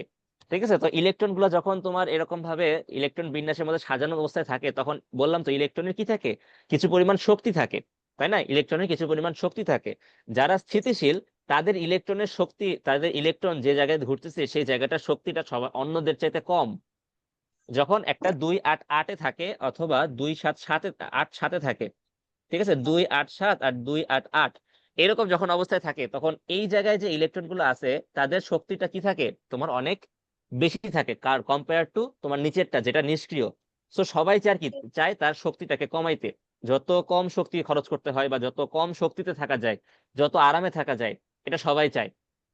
ঠিক আছে, এই কারণে ইলেকট্রন তোমার এই পরমাণুগুলা ইলেকট্রন ত্যাগ অথবা গ্রহণের মাধ্যমে তোমার শক্তিটাকে কমাইতে চায়। যারা স্থিতিশীল তাদের শক্তিটা সর্বনিম্ন, ওই পুরা পর্যায়ে সর্বনিম্ন শক্তির তোমার কার থাকে, যারা নিষ্ক্রিয় তাদের থাকে। যেমন পিরিয়ডিক টেবিলের কথা বললাম না একটু আগে, পর্যায় সারণীতে দেখবা যে তোমার যে রো গুলা আছে, যে হরাইজন্টাল রো গুলা আছে, রোতে কি থাকে তোমার পর্যায় যেটাকে বলে, 7টা পর্যায় আছে, 7টা রো আছে দেখবা। তো প্রত্যেকটা রো এর যে লাস্ট যে পরমাণু তার শক্তি বাকি অন্যদের চাইতে কম, অন্য সবার চাইতে তার শক্তিটা কম, এই কারণে তারা সবসময় কি এনার্জি কমাইতে চায়। বুঝেছি sir, thank you sir. Okay, welcome. আচ্ছা, তাহলে এখন ইলেকট্রন গ্রহণ বা বর্জন করতেছে, ইলেকট্রন গ্রহণ বা বর্জনের মাধ্যমে পরমাণু কি করতেছে, স্থিতিশীলতা অর্জন করতেছে। এবং স্থিতিশীলতা অর্জন করতে যে তার যেহেতু ইলেকট্রন গ্রহণ বা বর্জন হয়ে গেছে, এখন ইলেকট্রন তো ইমব্যালেন্স হয়ে গেছে। আগে ছিল কি, আগে ইলেকট্রনের সংখ্যা ছিল সমান, আগে আমার ইলেকট্রন এবং প্রোটনের সংখ্যা ছিল সমান। এখন যদি কোনো কারণে ইলেকট্রন ত্যাগ করে ফেলে তাহলে তো তার ইলেকট্রনের সংখ্যা কমে গেছে। তাহলে ইলেকট্রনের সংখ্যা যদি কমে যায় তাহলে টোটাল চার্জ, যে নেট চার্জ বা টোটাল যে মোট আধান, সে আধানের কি হয়ে যাবে, পজিটিভ হবে না নেগেটিভ হবে বলো তো? পজিটিভ। 10টা প্রোটন আর 10টা ইলেকট্রন থাকলে সেটা কি টোটালটা হচ্ছে যোগ করলে হয় 0, যোগ করলে পাওয়া যায় নিরপেক্ষ। এখন কোনো কারণে সে একটা প্রোটন তো, প্রোটন সংখ্যা তো চেঞ্জ হবে না, প্রোটন তো কম বেশি হবে না, কোনো কারণে সে একটা ইলেকট্রন নিয়ে ফেলছে, একটা ইলেকট্রন গ্রহণ করে ফেলছে, তাহলে তার চার্জ কি হবে, তখন তার চার্জ হয়ে যাবে -1, তখন তার চার্জ হয়ে যাবে কি -1, তার মানে কি তখন সে নেগেটিভ বা ঋণাত্মক চার্জে চার্জিত হয়ে যাবে। ঠিক আছে, তাহলে তোমার এই যে ধনাত্মক বা ঋণাত্মক চার্জে চার্জিত কণাগুলোকে কি বলা হয়, আয়ন বলা হয়। আয়ন। ধনাত্মক বা ঋণাত্মক চার্জে চার্জিত কণাগুলোকে আমরা বলি পরমাণু, আয়ন। কণাগুলোকে আমরা বলি আয়ন। ঠিক আছে, তো আয়ন কয় ধরনের, 2 ধরনের, ক্যাটায়ন 2 আর ধরনের, অ্যানায়ন। ক্যাটায়ন আর অ্যানায়ন, ক্যাটায়ন আর অ্যানায়ন। আমাদের সময় শেষ, আমরা জাস্ট এই শুধুমাত্র এই বক্সটা শুধু একটু পড়বো, তারপরে হচ্ছে ছুটি দিয়ে দিব। কারো কি কোনো প্রবলেম আছে যদি এই বক্সটা পড়ি? No sir. ওকে, তাহলে একটু কষ্ট করে ধৈর্য ধরে আর 5টা মিনিট আমরা অপেক্ষা করি। এই এটা কিভাবে লিখতে হয় আর এটা লিখে কি, এটা দ্বারা আমরা কি প্রকাশ করি, এটা জাস্ট আমরা দেখেই শেষ করে দিব। আচ্ছা, তাহলে ক্যাটায়ন কারা আর অ্যানায়ন কারা, কারা ক্যাটায়ন? ধনাত্মক চার্জ যুক্ত। ইলেকট্রন যারা ধনাত্মক চার্জ যুক্ত আয়ন, ধনাত্মক চার্জ যুক্ত আয়নকে আমরা বলি ক্যাটায়ন, আর ঋণাত্মক চার্জ যুক্ত আয়নকে কি বলি, অ্যানায়ন। অ্যানায়ন। ঋণাত্মক চার্জ যুক্ত আয়নকে আমরা বলি অ্যানায়ন। আচ্ছা, এখন কারা ক্যাটায়ন ফরমেশন করে বা কারা অ্যানায়ন ফরমেশন করে, এটা আমি কিভাবে বুঝবো যে অ্যানায়ন কারা হবে ক্যাটায়ন কারা হবে? কারণ আমাকে এই জিনিসটা লিখতে হলে তো আমাকে আগে জানতে হবে যে ইলেকট্রন দিবে কে আর ইলেকট্রন নিবে কে। সেটা আমাকে বুঝতে হবে সবার প্রথম, যে আমার সোডিয়াম কি ইলেকট্রন দিবে নাকি সোডিয়াম ইলেকট্রন নিবে, আবার ফ্লোরিন কি ইলেকট্রন দিবে নাকি ফ্লোরিন ইলেকট্রন নিবে, এটা বুঝতে হবে। এটা বুঝতে হলে আমাকে কি জানতে হবে, আমার ইলেকট্রন বিন্যাস জানতে হবে। আমার ইলেকট্রন বিন্যাসে দেখবা যাদের একটা বা দুইটা বা তিনটা আছে, যাদের সর্বশেষ কক্ষপথে একটা বা দুইটা বা তিনটা ইলেকট্রন আছে তারা সাধারণত কি করে, ইলেকট্রন ত্যাগ করে। বর্জন করবে। তারা ইলেকট্রন বর্জন করে বা ত্যাগ করে, কারণ তাদের জন্য ইলেকট্রন অতগুলা ইলেকট্রন গ্রহণ করার চাইতে এই একটা বা দুইটা ইলেকট্রন ত্যাগ করে দেওয়া সহজ, এই কারণে তারা ইলেকট্রন ত্যাগ করে। আচ্ছা, আর যাদের শেষে দেখবা যে তোমার 5টা বা 6টা বা 7টা আছে তারা ইলেকট্রন গ্রহণ করে।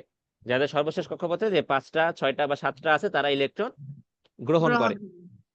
ঠিক আছে। আচ্ছা, তাহলে এখন আমাকে মনে করো দেওয়া আছে সোডিয়াম আর ফ্লোরিন, এদের মধ্যে বন্ধন গঠন কিভাবে হয় সেটা আমাকে ব্যাখ্যা করতে বললো।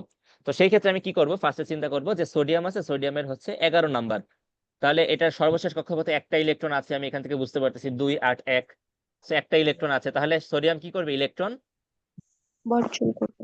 ত্যাগ করবে, ইলেকট্রন বর্জন করবে। আচ্ছা, ফ্লোরিন, ফ্লোরিনের সংখ্যা হচ্ছে, পারমাণবিক সংখ্যা হচ্ছে 9, তাহলে তার সর্বশেষ কক্ষপথে ইলেকট্রন আছে হচ্ছে 7টা, তাহলে সে ইলেকট্রন ত্যাগ করবে না গ্রহণ করবে, গ্রহণ করবে।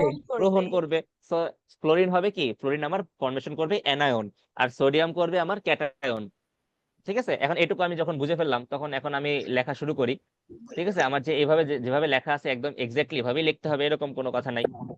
এখন আমি আমার সুবিধা মতো লিখবো, আমার সুবিধা মতো লিখবো সোডিয়াম।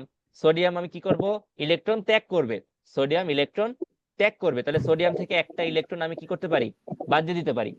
ম্যাথ করতেছি আমি, সোডিয়াম থেকে একটা ইলেকট্রন বাদ দিয়ে দিছি, তাহলে সোডিয়াম থেকে একটা ইলেকট্রন বাদ দিলে সোডিয়ামের চার্জ কি রকম হয়ে যাবে, সোডিয়াম ধনাত্মক হয়ে যাবে।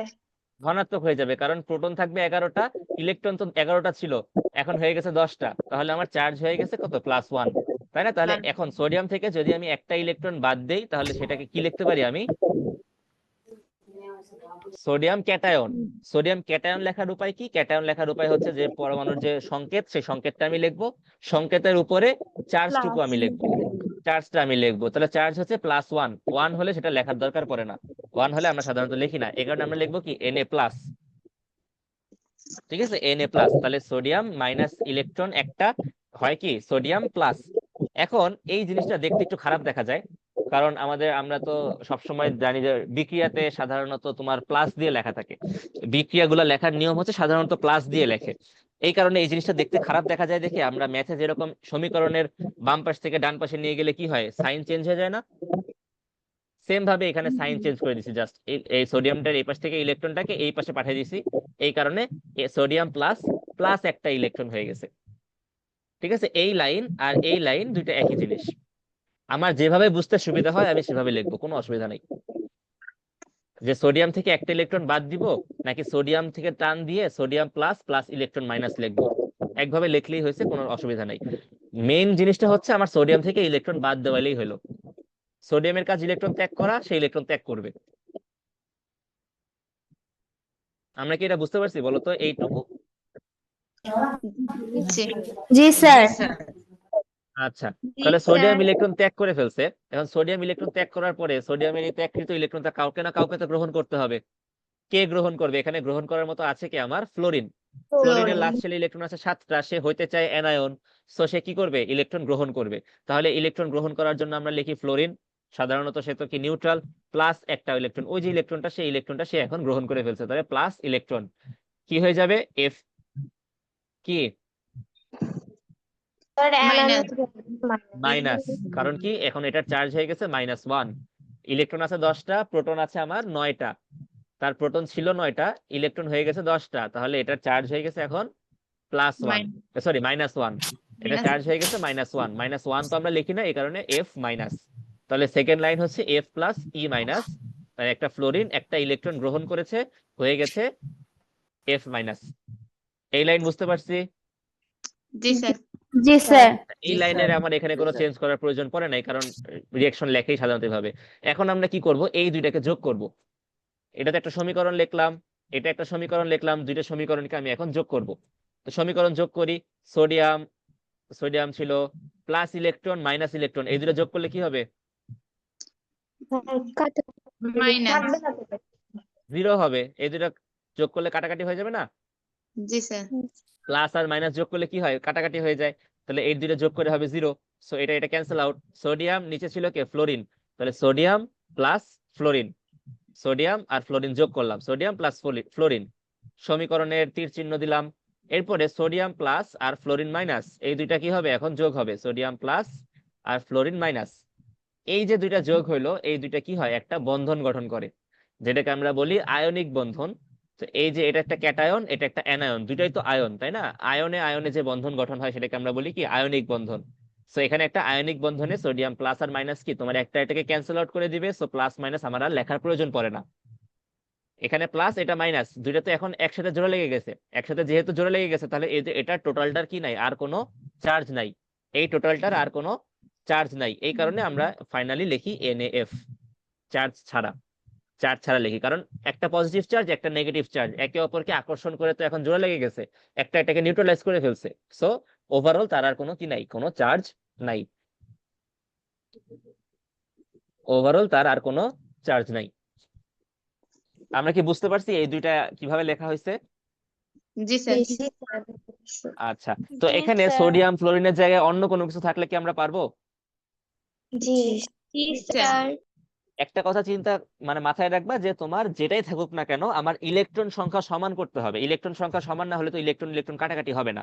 এখন যদি কোনো কারণে এরকম হয় যে যে কোনো একজন দুইটা ইলেকট্রন ত্যাগ করছে, তো অপর আরেকজন সে দুইটা ইলেকট্রন গ্রহণ করতে পারে না, হইতেই পারে। যেমন এখানে যদি সোডিয়ামের জায়গায় ম্যাগনেসিয়াম থাকতো, সে দুইটা ইলেকট্রন ত্যাগ করতো, কারণ তার সর্বশেষ কক্ষপথে দেখো দুইটা ইলেকট্রন বেশি আছে। কোথায়, এই যে ম্যাগনেসিয়াম, কোথায় ম্যাগনেসিয়ামের দুইটা ইলেকট্রন বেশি আছে, সে দুইটা ত্যাগ করতো। কিন্তু ফ্লোরিনের তো সে সর্বশেষ কক্ষপথে জায়গা আছে একটা, সে তো দুইটা ইলেকট্রন গ্রহণ করতে পারবে না। তখন আমি কি করব? তখন এই কাজটা হবে কি, আমার এই যে পুরা যে ফ্লোরিনের যে লাইনটা আছে সম্পূর্ণ লাইনটাকে 2 দিয়ে গুণ করে দেব। একটা ফ্লোরিন একটা গ্রহণ করবে, দুইটা ফ্লোরিন দুইটা গ্রহণ করবে। ঠিক আছে, যদি কোনো কারণে এটা যদি দুইটা ত্যাগ করতো, তাহলে সেই ক্ষেত্রে আমাকে কি করতো, যে গ্রহণ করবে তাকে আমি ডাবল করে দিলাম। তাহলে একটা ফ্লোরিন একটা গ্রহণ করতো, দুইটা ফ্লোরিন দুইটা গ্রহণ করবে, আমার ইলেকট্রন দুই পাশে সমান হয়ে গেছে, এখন ইলেকট্রন কাটাকাটি হয়ে যাবে। তো তোমাদের একটা কাজ থাকবে, এই কাজটা হচ্ছে যে ম্যাগনেসিয়াম আর হচ্ছে ক্লোরিন, ঠিক আছে, ম্যাগনেসিয়াম ক্লোরাইড MgCl2, MgCl2, এই যে ম্যাগনেসিয়াম ক্লোরিন, ম্যাগনেসিয়াম আর ক্লোরিন, এখানে এটা কিরকম ভাবে আয়ন ফরমেশন করবে, এটা কিরকম ভাবে আয়ন ফরমেশন করবে, এবং এই দুইটা যুক্ত হয়ে যে MgCl2 তৈরি হবে, এই যে এই তোমার ছবির মতো, বা এই যে এই তোমার রিয়াকশনটা যে যোগ বিয়োগ করলাম আমরা, সমীকরণ লিখলাম, এই সমীকরণের মতো করে তোমরা সবাই বাসায় করে ফেলবা। ঠিক আছে, নেক্সট ক্লাস আমাদের কবে, মঙ্গলবার, পরশুদিন। পরশুদিন ক্লাসের ফার্স্টেই জিজ্ঞেস করবো যে কার কার হয়েছে, কিরকম হয়েছে কিনা। ঠিক আছে, MgCl2, আরেকটা দেই, সেটা হচ্ছে তোমার AlF3। ঠিক আছে, স্যার আবার রিপিট আচ্ছা, এখান থেকে এই দুইটা যৌগ দিয়ে তোমাদের কাজ কি, এই দুইটা যৌগ দিয়ে তোমাদের কাজ হচ্ছে এই যে আমরা সোডিয়াম ফ্লোরাইড তৈরি করলাম না, আমরা যে সোডিয়াম ফ্লোরাইড তৈরি করছি NaF, কিভাবে একটা তোমার ইলেকট্রন ত্যাগ করে ক্যাটায়ন হয়েছে, একটা ইলেকট্রন গ্রহণ করে অ্যানায়ন হয়েছে, সেম কাজটা তোমার এই যৌগের জন্য করবা। যে ম্যাগনেসিয়াম সে কি ইলেকট্রন ত্যাগ করবে নাকি গ্রহণ করবে, ত্যাগ করলে কয়টা ত্যাগ করবে, ত্যাগ করে কি তৈরি হবে। আবার ক্লোরিন সে কি ইলেকট্রন ত্যাগ করবে নাকি গ্রহণ করবে, গ্রহণ করলে গ্রহণ করে কি তৈরি হবে, এবং কয়টা লাগবে তৈরি করতে, এই ক্লোরিনটা কয়টা লাগবে। অ্যালুমিনিয়ামের ক্ষেত্রেও সেম, কয়টা ত্যাগ করবে, ফ্লোরিন কয়টা গ্রহণ করবে, কয়টা ফ্লোরিন লাগবে। এই দুইটা জিনিস এই যে এরকম ভাবে জাস্ট এক্সপ্রেস করবা। ঠিক আছে, এরকম ভাবে জাস্ট সমীকরণের মাধ্যমে প্রকাশ করবা। খুব বেশি কঠিন হয়ে গেছে? No sir. না। আশা করি পারা যাবে। ঠিক আছে, খুব বেশি কঠিন না আমাদের এই চ্যাপ্টারে। আমাদের এই যে তোমার পরমাণুর গঠন, এটা ছাড়া আর মোটামুটি খুব সিরিয়াস কোনো টপিক আমাদের নাই। পরমাণুর গঠনটা এবং অ্যানায়ন ক্যাটায়ন ফরমেশন, এই দুইটা। আর যদি বর্ণনামূলক আসে তাহলে সেই ক্ষেত্রে আইসোটোপের কাজ কি, আইসোটোপ কোনটার কি কাজ, যেটা আমরা নেক্সট ক্লাসে দেখবো ইনশাল্লাহ। মল্লিকা বলো। আচ্ছা স্যার, আমাদের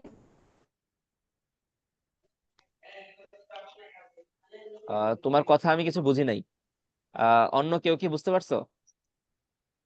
কার্বনের তো 4টি ইলেকট্রন আছে, তাহলে কার্বন কি করবে? কার্বনের 4টা ইলেকট্রন আছে, আচ্ছা ভেরি গুড।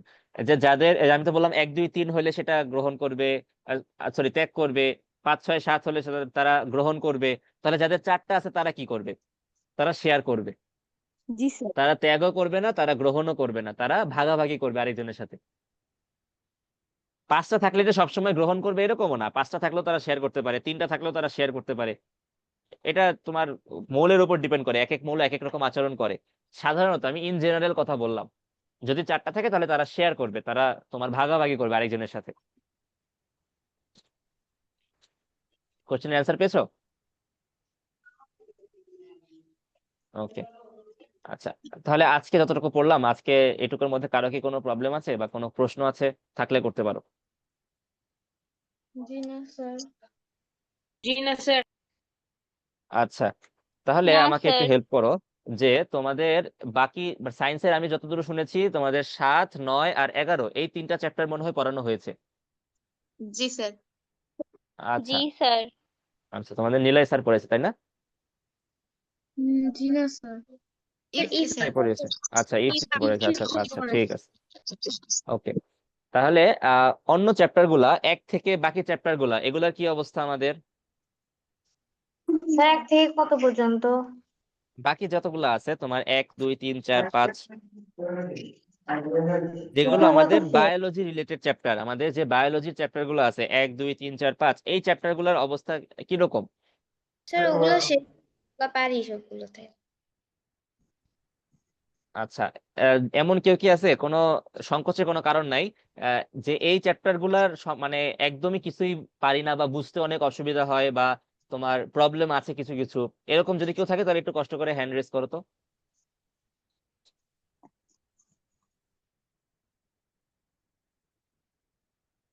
বায়োলজি রিলেটেড যে চ্যাপ্টার গুলা 1, 2, 3, 4, 5 এই চ্যাপ্টার গুলোতে প্রবলেম আছে এরকম যদি কেউ থাকে। আমাদের পার্টিসিপেন্ট কয়জন? আজকে পার্টিসিপেন্ট হচ্ছে 28 জন, 27 জন আমি ছাড়া। তাহলে 27 জনের মধ্যে আচ্ছা,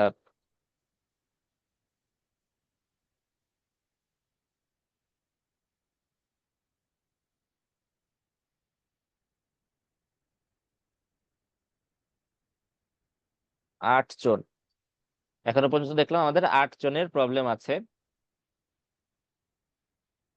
ওকে, তাহলে 8, 9 আমি ধরলাম, তাহলে এভারেজ 10 জনের মতো প্রবলেম আছে। ঠিক আছে, যে এই বায়োলজি রিলেটেড চ্যাপ্টার গুলোতে প্রবলেম আছে। আমরা বায়োলজি রিলেটেড চ্যাপ্টার গুলোতে খুব বেশি টাইম স্পেন্ড করব না। আমরা যত ফাস্ট সম্ভব আমরা সেটা করার চেষ্টা করব শেষ করার। এই কারণে তোমাদের এই উইকে, তোমরা জানো কিনা জানি না, তবে আমি যতদিন পড়াবো ততদিন এই যে তোমার এক একটা চ্যাপ্টার শেষ হবে, চ্যাপ্টার শেষ হলে তারপরে উইকে যে কোনো একদিন এই চ্যাপ্টারের উপর পরীক্ষা হবে। উইকে কোন দিন তোমরা পরীক্ষা দিতে পারবা? শুক্রবারে কি সম্ভব? জি স্যার। জি স্যার। জি স্যার। তোমাদের জি অন্য স্যার। কোনো সাবজেক্টের উপর কি পরীক্ষা নেওয়া হয় জি রেগুলার? স্যার। আচ্ছা, ইংলিশ তো তোমাদের খুব সম্ভবত ফারাবি স্যার ক্লাসের মধ্যেই পরীক্ষা নেয় আমি যতদূর জানি। জি স্যার। জি স্যার। হ্যাঁ, তো ক্লাসের মধ্যেই যেহেতু পরীক্ষা নেয়, তাহলে বাকি দিনগুলোতে আমাদের প্রবলেম হওয়ার কথা না। তো শুক্রবারে যে কোনো একটা টাইমে, খুব সম্ভবত বিকাল থেকে রাত, বিকাল অথবা সন্ধ্যাবেলা যে কোনো একটা টাইমে, আমি জানিয়ে দেবো এটা পরে, তোমার একটা ছোট মনে করো 25 বা 30 মার্কের একটা পরীক্ষা হবে তোমাদের, এই যে যে চ্যাপ্টারটা শেষ করা হবে সেই চ্যাপ্টারের উপর। আর বায়োলজি রিলেটেড যেগুলো তোমার যে চ্যাপ্টার গুলো, সেই চ্যাপ্টার গুলো আমরা এটার পাশাপাশি পড়বো। ঠিক আছে, তো এখন আমরা পড়তেছি চ্যাপ্টার 6, এর সাথে তোমরা বায়োলজি চ্যাপ্টার 1টা প্রাণী জগতের শ্রেণীবিন্যাস, চ্যাপ্টার 1 যেটা প্রাণী জগতের শ্রেণীবিন্যাস, এই পার্টটুকু বাসায় নিজেরা পড়তে থাকবা। এই চ্যাপ্টারটা যেদিন শেষ হবে সেদিন এই প্রাণী জগতের শ্রেণীবিন্যাস এটার উপরে একটা ডাউট সলভিং ক্লাস করবো আমরা। যাদের যাদের প্রবলেম আছে, যাদের যাদের যে যে জায়গাগুলোতে সমস্যা হবে, সেই জিনিসগুলো আমরা আলোচনা করব, সেই জিনিসগুলো দেখাই দেবো। আমরা কি বুঝতে পারছি কি বলছি আমি? জি স্যার। জি স্যার। ওকে, এই যে এই তোমার জি চ্যাপ্টারটা স্যার। যেদিন শেষ হবে সেই দিন যদি সময় থাকে, অথবা তার পরের দিন, আমরা এই যে এই প্রাণী জগতের শ্রেণীবিন্যাস এই চ্যাপ্টারটা আমরা পুরোটা একবার রিভিউ করব, এবং এখানে যার যার যেই জায়গায় যেই পয়েন্টগুলোতে প্রবলেম আছে সেই প্রবলেমগুলো আমরা সলভ করবো। সো তোমাদের কাছে 1 সপ্তাহ সময় আছে, এই 1 সপ্তাহের মধ্যে ভালোভাবে চ্যাপ্টার 6 এর পাশাপাশি চ্যাপ্টার 1টা ভালোভাবে পড়ে ফেলো। যদি যেখানে যেখানে প্রবলেম আছে সেগুলো মার্ক করে রাখো, যখন আমরা ক্লাস করবো সেই যাতে প্রবলেমগুলো আমরা ধরে ধরে আগাইতে পারি। ঠিক আছে, তাহলে যাতে পুরো চ্যাপ্টারটা আমাদের বেশি সময় না লাগে। আমার পক্ষ থেকে এইটুকু ছিল। এখন তোমাদের কারো কি কোনো সাজেশন আছে এই সম্পর্কে? Sir No, sir. বায়োলজি ওগুলো কি পরীক্ষা নেওয়া হবে? হ্যাঁ, ভালো কথা মনে করছো। এই যে তোমার বায়োলজি আমরা যে চ্যাপ্টার গুলো পড়বো, বললাম তো যেই চ্যাপ্টারটাই শেষ হবে সেই চ্যাপ্টারের উপরে আমরা পরীক্ষা নিব। সো কেমিস্ট্রি চ্যাপ্টার 6 যদি শেষ হয়, কেমিস্ট্রি চ্যাপ্টার 6 এর উপর পরীক্ষা হবে। একই সাথে যদি বায়োলজি চ্যাপ্টার 1ও শেষ হয়, তাহলে চ্যাপ্টার 1 এর উপরও পরীক্ষা হবে। এখন এটা তোমার ডিপেন্ড করতেছে কবে শেষ হচ্ছে। যদি একই দিনে শেষ হয় তাহলে আমরা একই দিনে পরীক্ষা নিব, যদি আলাদা আলাদা শেষ হয় তাহলে আলাদা আলাদা পরীক্ষা হবে। ঠিক আছে, পরীক্ষা দিতে খুব বেশি সময় লাগবে না তোমাদের, তো সেটা নিয়ে খুবই টেনশন করার কোনো কারণ নাই। সর্বোচ্চ আধা ঘন্টা থেকে 45 মিনিট সময় লাগবে। তো সেটা নিয়ে অত বেশি টেনশন করার কারণ নাই যে সারাদিনই পড়াশোনা করাইতেছে, এরকম না। ঠিক আছে, আর কারো কোনো প্রশ্ন? না স্যার। আচ্ছা, যদি কারো কোনো যদি প্রশ্ন না থাকে তাহলে আজকে এই পর্যন্তই। আমরা নেক্সট ক্লাসে ইনশাআল্লাহ মঙ্গলবার 9টা বা সোয়া 9টা, আমি অবশ্যই টাইমটা জানিয়ে দিব। ঠিক আছে, 9টা থেকে শুরু হবে নাকি 9টা 15 থেকে শুরু হবে আমি টাইমটা জানিয়ে দিব গ্রুপে, একটু খেয়াল রেখো। দেখা হবে ইনশাআল্লাহ। সবাই ভালো থাকো, আল্লাহ হাফেজ। আসসালামু আলাইকুম স্যার। ওয়ালাইকুম আসসালামু আসসালাম। আলাইকুম স্যার। ওয়ালাইকুম আসসালাম। ওয়ালাইকুম স্যার।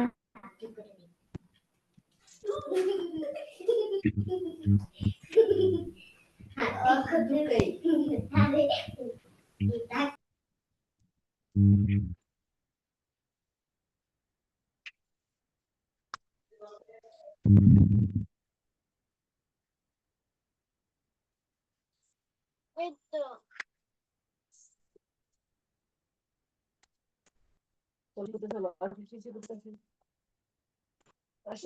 শেষে না না অন্ধকারের ভিতরে আবার মুছছি করবো, এত কিছু না